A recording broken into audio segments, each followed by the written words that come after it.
Nah, tubuh manusia itu akan dikuasai oleh negara, dan tidak hanya tubuhnya, tetapi jiwa yang ada di dalam manusia itu sendiri itu akan dilemahkan, bahkan dihancurkan.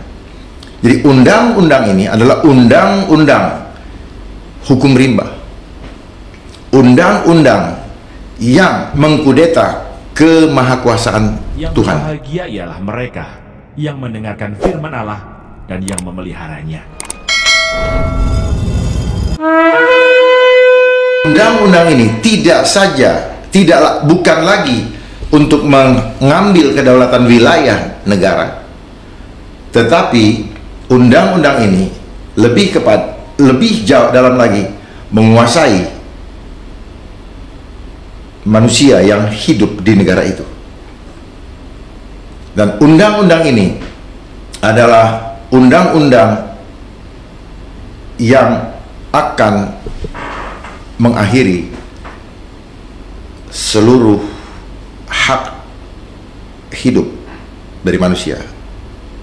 Sudah tidak ada lagi hak asasi sama sekali.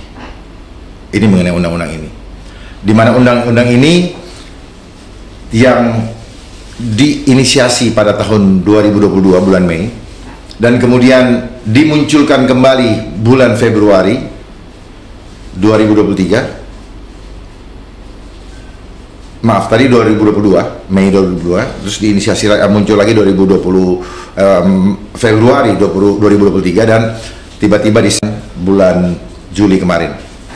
Ya. Dari waktu yang begitu singkat dan tidak disosialisasikan dan dimintai pendapat oleh semua stakeholder, termasuk kita, diputuskan. Artinya ada sesuatu dalam undang-undang ini. Ada skenario besar yang ada di balik hidden agendanya, agenda tersembunyi, dan itu tidak disadari atau tidak dipahami, termasuk oleh pembuat undang-undangnya itu sendiri. Saya berani pastikan itu tidak disadari oleh pemerintahan kita sendiri, ya? Pembuat undang-undang, saya bicara pembuat undang-undang dulu karena disahkan oleh DPR. Ya. Karena saya yakin dan percaya dari nomenklaturnya, ini bukanlah hasil buah karya pemikiran bangsa Indonesia sesuai dengan kebutuhan Indonesia yang Pancasila. Kenapa demikian? Undang-undang ini adalah endorse. Kalau endorse berarti di situ ada nilai ekonomisnya. Di endorse artinya apa? Dimaklumatkan untuk dilakukan, diratifikasi di bangsa ini. Dasarnya adalah dari WHO Pandemic Treaty, di mana Indonesia sendiri sudah menyerahkan kedaulatan kesehatan bangsa di negaranya kepada WHO. Dokumennya ada, sudah ditandatangani. Jadi suka tidak suka, dipaksakan harus terbentuk tanpa lagi meminta persetujuan rakyat. Yang menandatangani siapa dokumen WHO tadi? Yang menandatangani Menteri Kesehatan, Menteri Luar Negeri. Menteri Luar Negeri atas nama bangsa Indonesia. Di Atas nama Presiden Republik Indonesia atau? Ya, kalau sudah Menteri Luar Negeri mewakili negara, ya pasti atas nama Presiden lah, karena dia akan bergerak atas nama Presiden, gitu. Jadi ini adalah undang-undang endgame, game over, vacuum cleaner, itu Pak. Nah, undang-undang ini terdiri dari 479 pasal, di mana di pasal yang pertama mengenai ketentuan umum, di situ dituliskan bahwa kesehatan adalah keadaan setiap orang yang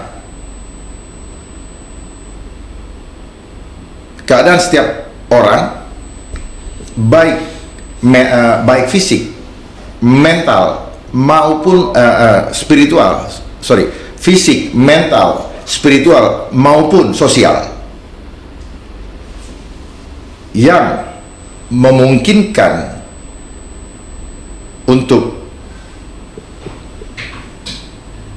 memungkinkan untuk hidup produktif, ya, hidup sosial dan ekonomis, ya. Secara sosial dan ekonomi. Ya. Ya, saya coba betul-betul pahami ini. Jadi kesehatan yang dulu dianulir, tidak hanya lagi dia hanya urusin tubuh, tapi mulai masuk ke jiwa. Dia blend antara ilmu psikologi dan ilmu kedokteran medis, ilmu tubuh, ilmu fisik, dan ilmu psikiater digabung jadi satu. Dan satu lagi, spiritual. Spiritual, sementara undang-undang ini justru mengkhianati nilai-nilai spiritual.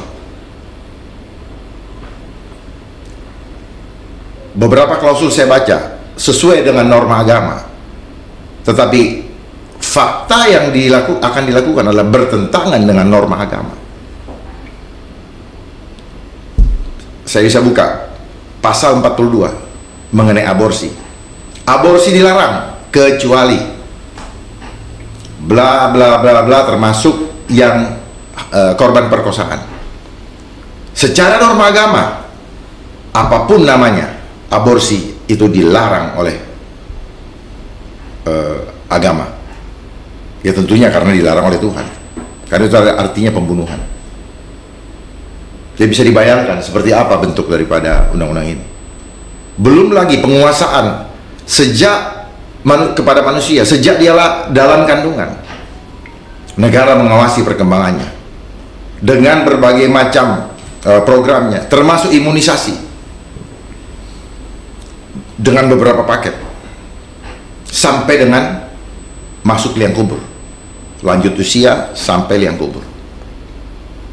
Bisa dibayangkan apa yang akan terjadi terhadap generasi itu. Memang bahasanya yang muluk-muluk tadi untuk memastikan kecerdasan generasi bangsa, tetapi yang terjadi cerdas macam apa? Tidak akan lagi cerdas secara spiritual, karena imunisasi itu berefek kepada kehancuran, kerusakan sel dia sebagai sel atau DNA dari Allah yang fitrah, membuat mereka menjadi autis, membuat mereka menjadi kena meningitis, polio, autoimun, dan sebagainya, yang menghasilkan karakter-karakter yang tidak spiritualistis lagi. Jadi ini undang-undang adalah untuk mengkudeta kemahakuasaan Tuhan.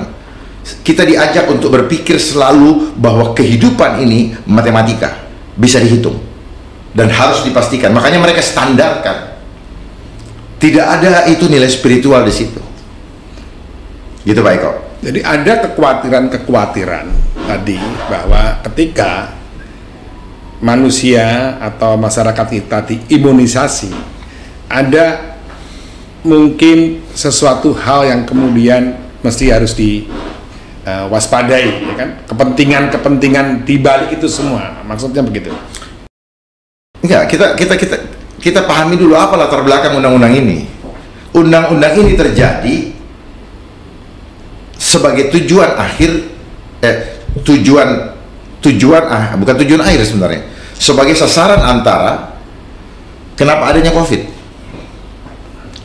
Jadi COVID ini adalah percepatan untuk adanya undang-undang ini, undang-undang penguasaan terhadap tubuh manusia. Saya orang hukum, saya sangat mengerti itu, ya, bahwa selama ini konsep kejahatan adalah ketika saya melanggar hak daripada orang lain. Contoh, saya mukul, saya bisa dipidanakan. Tetapi undang-undang ini sudah tidak lagi berbicara itu. Saya tidak mau mengikuti konsep yang disodorkan oleh WHO, maka saya adalah pelaku kejahatan dan serta-merta saya bisa diapain saja, ya. Bapak bisa bayangkan undang ini. Jadi bukan masalah kita perlu hati-hati ada kecurigaan, enggak. Saya boleh bertaruh, ujungnya apa? Ya, karena apa yang dilakukan oleh mereka-mereka yang mensahkan ini, dia nggak baca semuanya. Karena redaksinya sudah disiapkan dari yang mengendorse, Pak.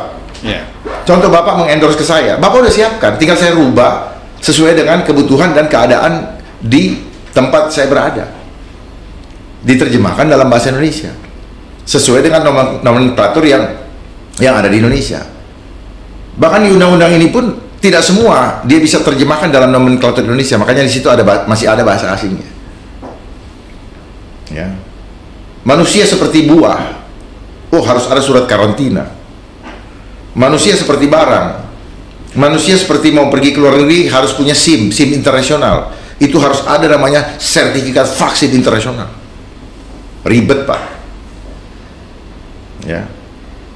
Saya sangat ingin berdiskusi dengan beliau-beliau, termasuk Menteri Kesehatan. Jangan cuma mengesahkan aja. Ya. Karena ini adalah undang-undang kejahatan kemanusiaan. Beliau pernah mengatakan, saya dengar, bahwa kita boleh berpendapat berbeda. Ya, boleh berbeda. Tapi patokannya satu, kebenaran firman Allah atau tidak. Kalau pendapat berbeda berdasarkan selera dan kepentingan, maka itu tidak benar. Undang-undang ini tidak saja menguntungkan bagi farmasi besar dunia yang dikendalikan oleh 7 perusahaan besar. Farmasi besar dunia yang dikendalikan oleh 7 perusahaan besar. Ini menguntungkan. Memang turunannya di negara kita banyak yang menikmati. Makanya kemarin selesai diketok Palu, ada 6 taipan rumah sakit berpesta pora. Begitu ya? Ya. Ya. Artinya secara ekonomi buat mereka menguntungkan. Tapi objek dari mana mereka untung adalah rakyat. Jadi rakyat itu menjadi istilahnya objek penderita. Objek penderita. Ini yang Jenderal khawatirkan. Saya bukan khawatirkan, saya pastikan ini akan dilakukan. Kalau kita bicara khawatir lagi, seolah-olah ini akan dilakukan. Lihat buktinya nanti. Mereka mengatakan bahwa harus mengikuti norma agama, harus memperhatikan faktor spiritual, tetapi mereka menggunakan metode empirik. Spiritual dengan empirik itu dua hal yang bertolak belakang. Empirik itu data yang terlihat mata. Kalau spiritual itu sesuatu yang menghadirkan Bapak dari yang tidak kelihatan, dan itu tidak bisa dihitung dengan matematika. Konsep kesehatan yang ada adalah mereka menggunakan konsep apa? Metode promotif, preventif, kuratif, rehabilitatif, dan palitatif. Palitatif itu. Jadi saya pastikan ini namanya palitatif. Palitatif atau palitatif itu. Ya, biar ini. Ini penting sekali karena metode ini perawatan paliatif, betul. Ya, paliatif itu seperti gini, Pak. Mereka pasien yang sudah tidak bisa ditolong secara medis akan di treatment, diperlakukan supaya mereka tidak tertekan menjelang kematian, supaya mereka nyaman menghadapi kematian. Ngeri nggak tuh? Itu paliatif, Pak. Bapak bisa mengerti seperti apa. Kalau zaman dulu gitu ada orang dipasung gitu, Pak ya. Jadi medis tidak bisa ini. Diisolir dia ya, dijauhkan. Ya, alasannya demi kebaikan. Bukan, ada treatment, Pak. Bisa saja disuntik bego. Sehingga dia tidak lagi merasa sakit. Bagaimana kalau orang tua Bapak digituin? Atau Bapak suatu saat gitu? Atau mereka pembuat undang-undang nanti mereka yang buat-buat itu kena seperti itu. Ini luar biasa, Pak. Karena kesehatan bukan tubuh lagi, Pak. Dulu dia bagi antara spirit, jiwa dan tubuh, dibagi 3 ilmunya. Ilmu tubuh dipegang oleh ilmu biologi, ilmu jiwa dipegang oleh psikologi dan psikiater, tapi ilmu spiritual itu urusan masing-masing. Karena semuanya jadi duit kan itu, Pak, ilmu-ilmu ini. Apa yang terjadi? Jualan obat. Dan saya mau sampaikan di sini bahwa penyakit-penyakit yang diderita oleh kita semua berasal dari apa? Kimia sintetis. Yang mengakibat begitu banyak varian-varian nama penyakit. Sehingga begitu banyak jumlah obat yang bisa dikonsumsi atau harus ditebus dengan uang. Ini konsep industri, Pak. Jadi bukan masalah kesehatan. Tetapi lebih besarnya lagi, ini adalah politik global. Menuju kepada apa? One world government. One world government. Yang mengendalikan dunia dengan sistem digital. Gitu. Di mana nanti mereka punya 17 agenda. Ya. 17 agenda yang mereka sebut dengan Sustainable Development Goals sampai 2030. Di mana anak-anak akan dikuasai oleh negara. Itu udah agendanya. Jadi ini cuman proses kejahatan yang dilegalkan lewat konstitusi. Ya, untuk apa? Untuk memuluskan terwujudnya agenda mereka.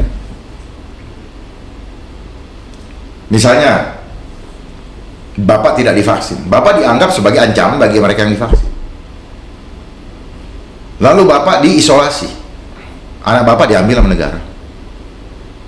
Nanti tunggu kejadian, baru menyesal. Karena konsepnya mereka adalah konsep empirik. Suruh adu data dulu, penyesalan di belakang. Saya cuma himbau semuanya, jangan menyesal di belakang hari.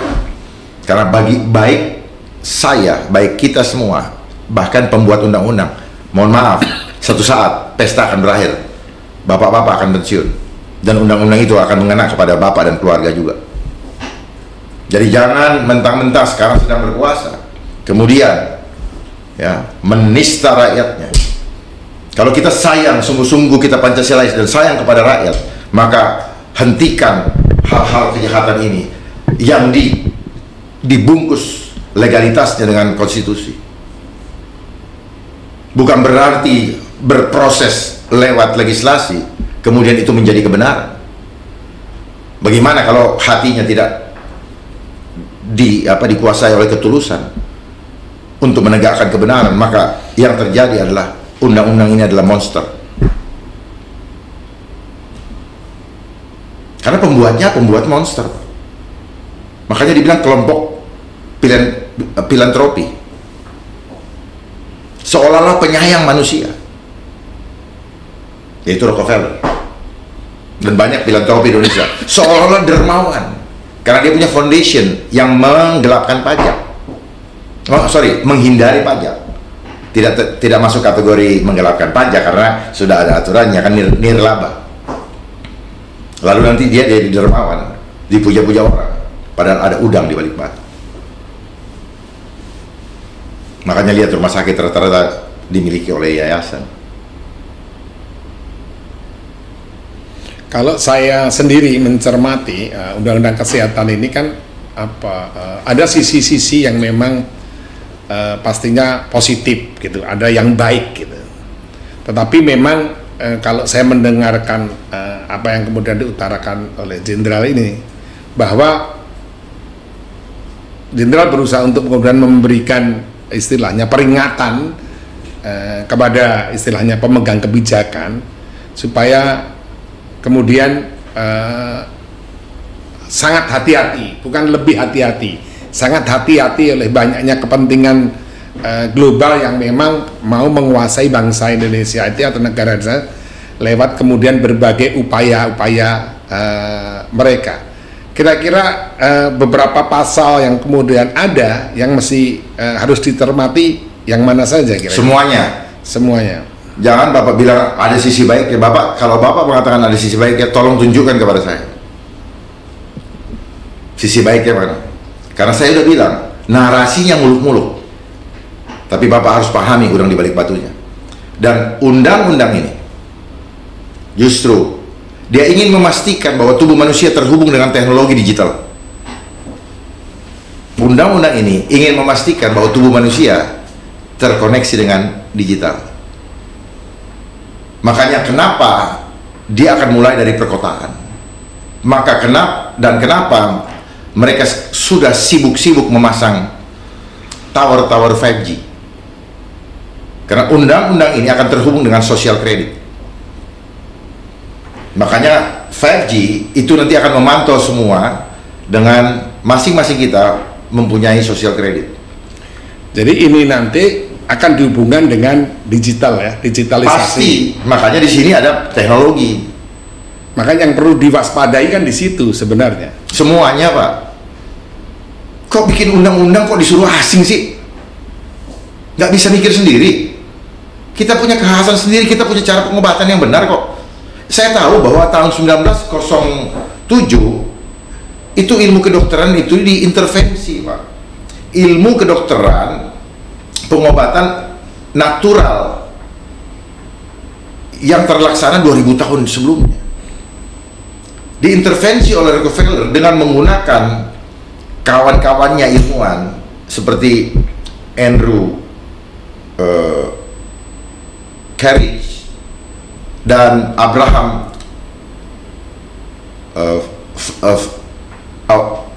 Flexton untuk mempelajari seperti apa sih ilmu kedokteran natural tersebut, natural remedy namanya.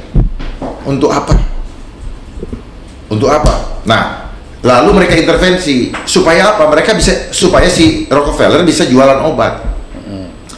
Dari mana obat itu diekstrak? Yaitu dari minyak. Dari minyak yang kita kenal dengan petrokimia. Gitu. Di mana di petrokimia itu unsur yang disebut dengan bakelite, ya, yang merupakan bahan plastik yang katanya bisa dicerna oleh tubuh, dirubahlah semua. Sehingga dokter-dokter sebelum itu harus mengikuti ulang pendidikan itu. Ya, saya khawatir dokter-dokter yang ada sekarang pun tidak tahu sejarahnya. Gitu. Karena hanya menerima kurikulum yang dihafalin. Di luar kurikulum bingung. Ya karena nggak ada spiritual. Sementara di undang-undang ini bicara spiritual. Pertanyaan saya, spiritual yang mana? Spiritual dari sana atau dari mana? Bahkan pengobatan tradisional pun diurusin sama mereka. Tidak ada alternatif. Gizi pun diatur sama mereka. Makanya di program Sustainable Development Goals itu ada 17 program. Yang selalu saya ingat adalah pengentasan kemiskinan. Narasinya mau mengentaskan kemiskinan, tapi sebenarnya udang di balik batunya justru mau memiskinkan. Kita bisa rasakan betapa jomplangnya gap antara si kaya dan si miskin sekarang. Level menengah sudah hilang. Kalau nggak ikut sana, ya bawah. Termasuk saya adalah masuk sudah ke bawah. Jadi walaupun ditulis di sini ya bahwa nanti akan memajukan pengobatan tradisional, terus herbal dan lain sebagainya, itu nanti yang akan terjadi Standarisasi. karena ada standar nggak mungkin masuk. Nggak mungkin masuk, Pak. Karena medis sendiri punya standar. Standar apa? Standar untuk menguasai, Pak. Standar ini kan bahasa lain daripada nggak boleh lain daripada itu. Pokoknya, cuma kan bahasanya kan manis-manis, Pak. Gitu aja, oh standar. Seolah standar tinggi, standar itu. Ya, perubahan apa? Perubahan kemana? Ke atas, ke bawah. Revolusi mental, revolusi lebih baik atau lebih buruk? Ini kan cuma permainan air kata-kata. Kenapa kita sering bermain dengan air kata-kata? Karena selama kita sekolah diajar hanya untuk mengolah kata-kata. Sehingga apa yang terjadi sekarang, kita hidup seperti jualan obat. Menyampaikan apa yang kita paham, tapi kita tidak paham bagaimana mengerjakannya. Itulah yang saya sebut dengan spiritual materialism. Rasa-rasanya spiritual tapi senangnya sama material. Oke, jadi tahu bicara tujuan tapi tidak tahu cara untuk mencapai tujuan. Ya karena ngomong tok. Ngomong bicara. Dia ngomong tok, teori tok, Pak. Ya. Gitu. Ayo Bapak gali saya.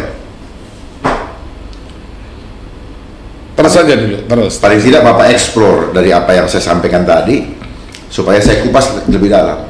Kenapa saya katakan bahwa ini akan terhubung dengan teknologi? Memang disebutkan harus terhubung dengan teknologi informasi dan komunikasi. Itulah digital. Nah, apa yang akan dicek? Apakah tubuh manusia itu sudah ada reseptor, yang reseptor sebagai penerima gelombang, sehingga bisa dikontrol kemanapun dia pergi. Bukan cuma tubuh, Pak, bukan cuma mentalnya diganggu, tapi spiritualnya juga dihancurkan. Karena orang yang tubuhnya dilemahkan, jiwanya pasti tunduk, Pak. Ini adalah undang-undang di mana kita yang sedang merontokkan, yang akan merontokkan iman. Pilih Tuhan, pilih dunia. Tapi saya ingatkan, yang pilih dunia, kalian juga akan dihancurkan. Saya akan tetap memilih Tuhan daripada memilih dunia. Gak ada yang perlu ditakutkan. Mati cuma sekali, Pak. Kita ini takut cuma urusan perut, Pak. Takut nggak keren, takut nggak gaya, takut nggak apalah. Dan ketakutan itulah cara iblis untuk menundukkan kita di dalam kehidupan kita, sehingga kita lupa kalau ada Tuhan yang lebih besar dari apapun juga yang ada di dunia ini. Tapi sayangnya itu hanya menjadi aksesoris dalam pengetahuan, tidak dipraktekkan, tidak dihidupi dalam kehidupannya. Ya. Makanya kenapa banyak para pejabat menggunakan spiritual alternatif. Dia udah hidup dari spiritual dari sana kok. Nafasnya dikasih dari Allah kok, malah cari yang lain. Dan merasa ini dosa, Pak. Kecuali kalau nggak takut dosa ya, atau dosa kumangke, ya silakan.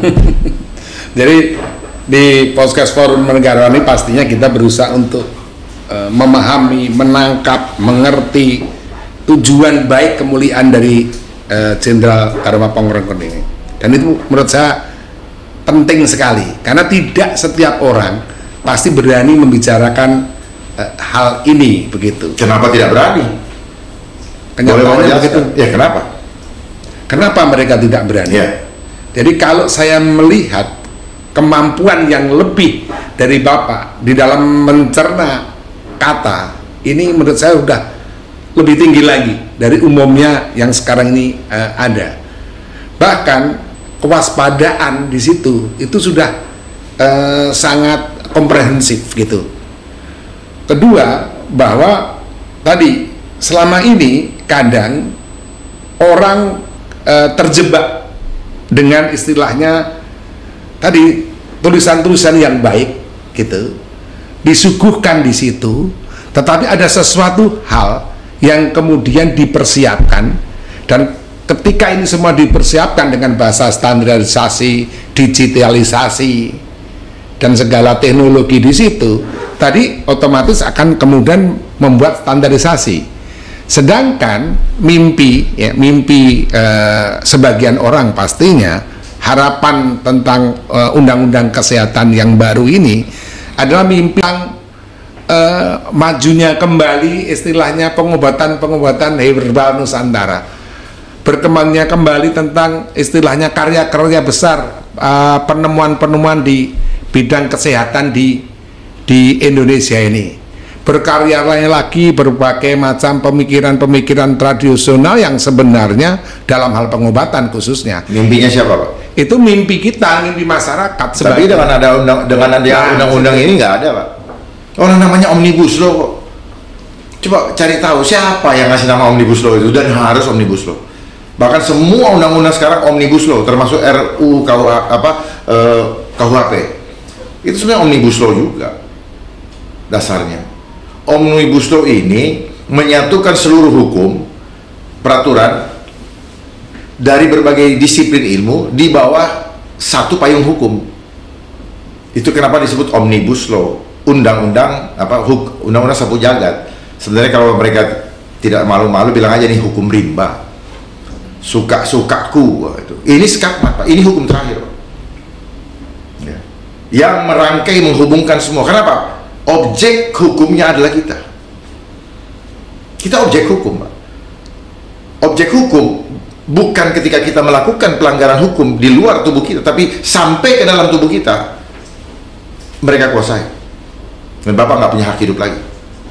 Catat ya, Pak, mengkudeta, undang-undangnya mengkudeta kemahakuasaan Tuhan. Apa sanksi dari Tuhan? Apa azabnya nanti? Tuhan sendiri yang akan menyelesaikan mereka-mereka yang secara implisit dengan narasi-narasi yang muluk ingin menghancurkan kemahakuasaan Tuhan. Dia tidak berani menulis seperti itu, tapi saya tahu dengan pasti itu. Sama seperti saya berikan makan yang nikmat kepada Bapak, tapi saya sudah kasih racun. Saya bikin sesuatu yang menarik kepada Bapak. Jadi selain menguntungkan mereka yang berbisnis di bidang itu, tapi lebih besar lagi skenarionya, mau menghancurkan iman manusia kepada Tuhan, bahwa tidak ada Tuhan, negara yang atur kehidupanmu. Laknatlah kita, Pak. Jadi kalau Bapak hanya diam saja, Bapak termasuk membiarkan kejahatan ini terjadi. Ada yang menjadi kekhawatiran di dalam istilah kemajuan berbagai hal, ya kan? Termasuk ilmu pengetahuan, teknologi, terus kemudian kesehatan dan lain sebagainya. Apalagi ketika kita bicara akhir zaman. Sewaktu bicara akhir zaman, sebagian orang memahami adalah akhir daripada kebesaran dan keagungan manusia.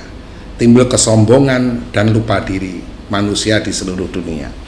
Dalam konteks ini, yang kadang selalu dikhawatirkan adalah ketika mereka yang menguasai ilmu pengetahuan dan teknologi dipakai juga untuk kemudian menguasai dunia ini. Salah satu hal yang kemudian dikhawatirkan, dan ini kata Jenderal sudah berjalan itu, adalah bukan nanti manusia membuat robot, tapi manusia dijadikan robot dengan kontrol itu semua. Dan kekhawatirannya nanti yang kemudian menjadi Tuhan itu bukan yang selama ini Tuhan yang kita yakini dan kita kenal, kita pahami, tetapi adalah pemilik tadi teknologi dan ilmu pengetahuan. Nah, ini masuknya salah satu yang unsur yang paling kuat sekarang melalui kesehatan. Ini gimana ini menurut pemahaman Jenderal? Apa yang Bapak sampaikan tadi, kekhawatiran lah apa semua, sebenarnya itu mereka juga yang bagikan kekhawatiran itu kepada kita. Lewat sistem pendidikan, Pak. Kita diciptakan menjadi pekerja. Pekerja itu tidak berkuasa terhadap dirinya sendiri. Pekerja itu tidak berkuasa terhadap dirinya sendiri. Yang berkuasa kepada dirinya adalah yang menggaji. Itu diciptakan sejak tahun 1902 dalam konsep edukasi, sistem edukasi dunia. Edukasi itu pendidikan. Sebenarnya pendidikan yang saya harapkan bukan pendidikan di sekolah. Pendidikan perlu. Pendidikan apa? Kehidupan. Bukan pendidikan ilmu pengetahuan. Karena ilmu pengetahuan ini racun ternyata. Tak ada satupun yang bermanfaat. Yang ada bikin kita serakah, yang ada bikin kita sombong. Maksud saya secara spiritual menjadi tidak bermanfaat. Dapat gelar jadi sombong. Ditakut-takutin begini, takut juga. Makanya kenapa tadi Bapak bilang, kenapa tidak itu? Karena mereka punya pola pikir, sudah diseragamkan. Itu. Makanya kenapa di sekolah dipakai ini baju seragam. Dia punya intelektual diseragamkan. Kurikulumnya sama kok. Ya Pak ya, sebentar. Gitu. Nah, sehingga belief sistemnya itu dibolak-balik. Tuhan menciptakan kita. Itu segambar dengan dia. Kekuatannya diberikan kepada kita. Untuk apa, Pak? Untuk bisa menguasai bumi ini. Tetapi apa yang terjadi? Kalau kita mengetahui rahasia kebenaran Tuhan, bahwa kita diciptakan untuk menguasai bumi ini, maka si Dajjal dan kelompok dan antek-anteknya itu takut, Pak. Itu yang mereka tidak mau kita melek kebenaran itu. Karena kalau kita tahu, kita terlalu kuat, Pak. Nah, dia berusaha melakukan tipu daya lewat sistem supaya kita tidak paham betapa luar biasanya kekuatan yang Tuhan berikan yang dia rencanakan sejak semula sebelum Bapak ada di dalam kandungan Ibu. Sudah direncanakan seperti itu, Pak. Dia rubah belief sistemnya. Dengan cara apa? Menjadikan kita worker, pekerja. Karena pekerja, dia tidak berkuasa terhadap dirinya sendiri. Nah sekarang, dengan undang-undang ini, kita, Bapak, tidak berkuasa terhadap tubuh Bapak sendiri. Paham nggak, Pak? Ya. Jadi saya mencoba mencerna ya bahwa kuasa Tuhan sudah diberi pada manusia sebagai ciptaan yang segambar dan serupa dan segambar. Ya. Dan dengan segala kuasa Tuhan itu sebenarnya manusia itu bisa menata, memanage, kemudian memiliki segala kelebihan kemampuan Tuhan itu tadi. Sepanjang dia terkoneksi dengan Tuhan yang dia sembah tadi. Sehingga seharusnya segala kebijakan terhadap bangsa dan negara ini harusnya mestinya ada terkoneksi dengan kebesaran dan keagungan Tuhan itu sendiri. Persoalannya mereka menyembah kepada siapa? Kapitalis, materialistik, duniawi. Gak usah panjang-panjang, duit, mamon. Dan itu adalah lawannya Tuhan. Karena iblis itu perlu media, dan medianya adalah mamon, uang. Ya, soal liberalisme itu cuman isme-ismenya, Pak. Ya, tapi ujungnya materialistis. Spiritual dengan materialistis dua hal yang beda. Nah, kita ya banyak orang yang merasa mengenal Tuhan seolah-olah spiritual tapi lebih suka sama material. Nggak iso, Pak. Nah di situ Pak harus paham. Jadi kenapa ini semua terjadi? Karena semua digiring ke sana. Nah sekarang dibikinlah syarat-syarat. Nek nggak kayak ngene, lu nggak bisa makan. Nek ini kita sudah terbiasa dengan aktivitas yang senang-senang. Nah yang senang-senang ini gue batasin sekarang. Lu ikutin syarat gue, baru lu bisa ikut. Nah syaratnya apa? Hianati Tuhan, ikut saya. Saya jadi ingat apa yang kemudian diperdebatkan saat itu ketika Kiai Haji Abdur Rahman Wahid atau Gus Dur masih ada, ya. Berdebat tentang agama dan negara. Gus Dur berpendapat bahwa tidak mesti atau beliau kurang setuju atau tidak setuju ketika agama ini istilahnya dikuasai oleh negara ataupun agama untuk kemudian memanage yang namanya negara itu. Artinya ada tanggung jawab tersendiri yang harus ditempatkan pada bidang masing-masing begitu. Nah, kalau kemudian ini ditarik dalam undang-undang kesehatan ini tadi, ini hampir mirip sebenarnya ketika kesehatan ya kan dipakai untuk kemudian memanage, menguasai tadi negara ya kan, sampai kemudian pada suatu permasalahan ke hal yang sangat pribadi. Jadi ada sesuatu upaya untuk bukan hanya negara, karena ketika negara setuju untuk memanage kesehatan manusia sepribadinya itu nanti akan kemudian timbul masalah yang lain yang seperti Gus Dur khawatirkan. Sebenarnya apa yang Presiden Gus Dur sampaikan, beliau berarti paham bahwa sebenarnya nggak usah dikhawatirkan, mereka sudah rencanain, Pak, dari dulu. Jadi sistem yang kita lewati ini semua berproses menuju ke posisi saat ini. Ganti presiden pun sama, gitu loh. Bapak lihat reformasi 98, apa yang terjadi? Ya, perubahan struktur di kementerian dan lembaga sesuai dengan agendanya mereka. Karena yang biayain, ngasih anggarannya mereka, jadi sesuaikan itu. Nah kita kan seneng mabuk dengan anggaran, Pak. Jadi sini tak ikutin aja, silakan cawe-cawe, dan terjadi cawe-cawe di situ. Dan hampir semua yang menerima anggaran itu tidak bisa lepas daripada yang disebut dengan korupsi. Kartu mereka sudah dipegang di BPK, tinggal kapan dibuka. Kapan si penguasa mau buka. Nah, dia siapkan KPK, dan KPK ini konsepnya mereka juga, gitu Pak. ini semua permainan sistem, Pak. Orang terjebak. Ini yang saya bilang jebakan Batman. Wah, rasanya manis tuh anggaran kan. Begitu PPATK ada, mampus. Mulailah dijebak dengan segala macam. Tax amnesty lah, apalah, keluarkanlah, money laundering lah, bertebaranlah tempat-tempat usaha yang dibuat untuk mencuci uang, bukan atas namanya dan sebagainya. Jadi kita digiring untuk menjadi manusia-manusia berdosa. Jadi ini pun sama, ini lebih parah lagi.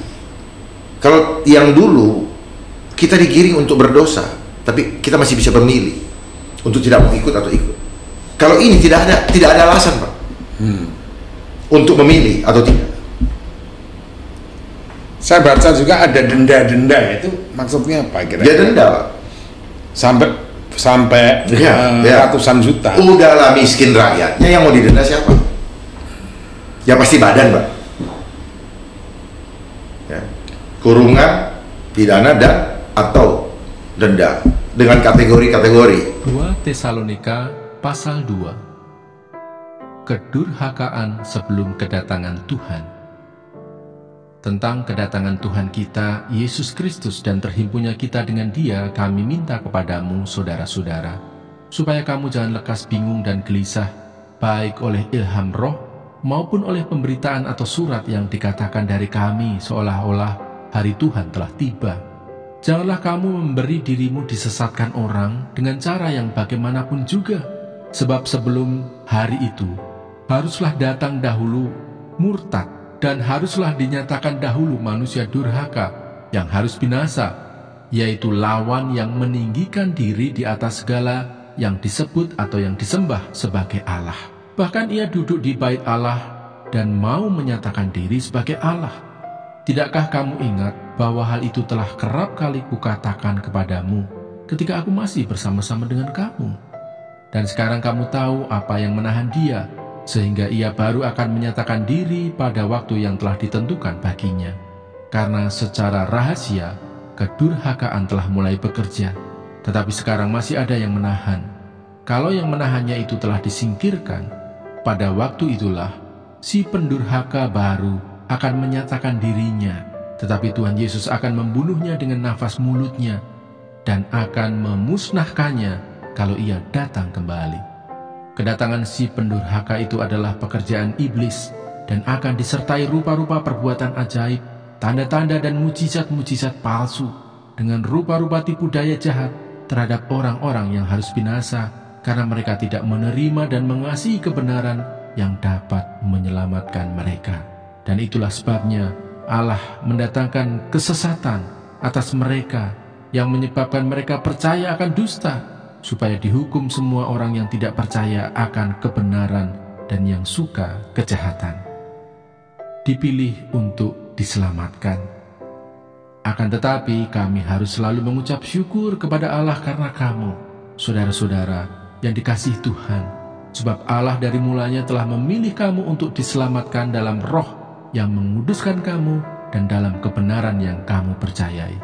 Untuk itulah Ia telah memanggil kamu oleh Injil yang kami beritakan, sehingga kamu boleh memperoleh kemuliaan Yesus Kristus, Tuhan kita. Sebab itu, berdirilah teguh dan berpeganglah pada ajaran-ajaran yang kamu terima dari kami, baik secara lisan maupun secara tertulis.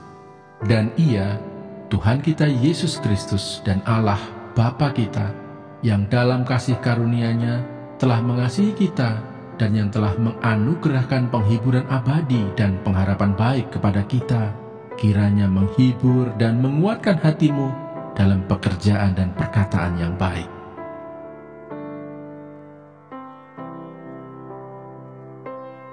Dua Tesalonika pasal 3. Berdoa dan bekerja.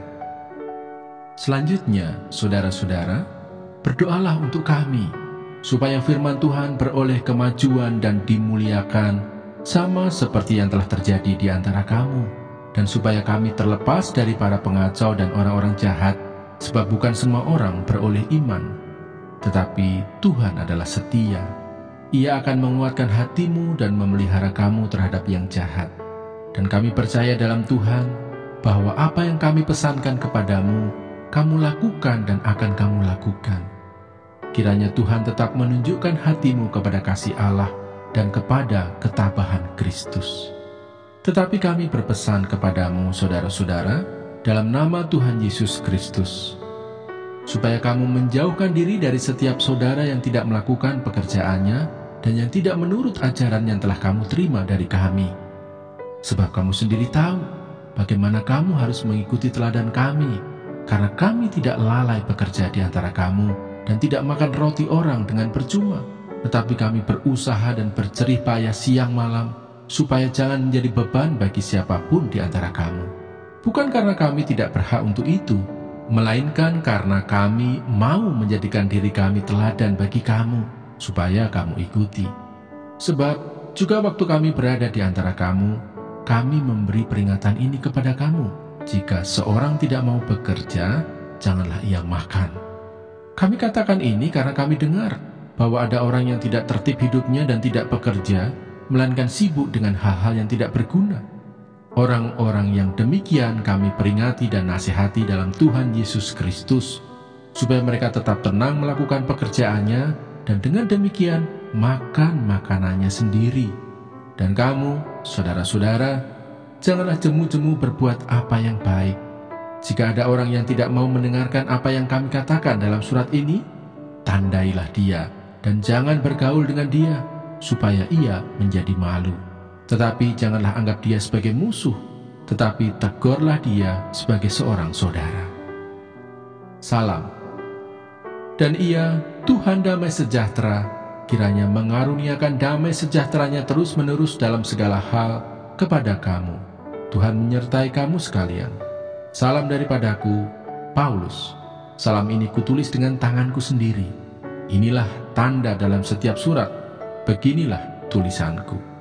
Kasih karunia Yesus Kristus Tuhan kita menyertai kamu sekalian. Yang berbahagia ialah mereka yang mendengarkan firman Allah dan yang memeliharanya.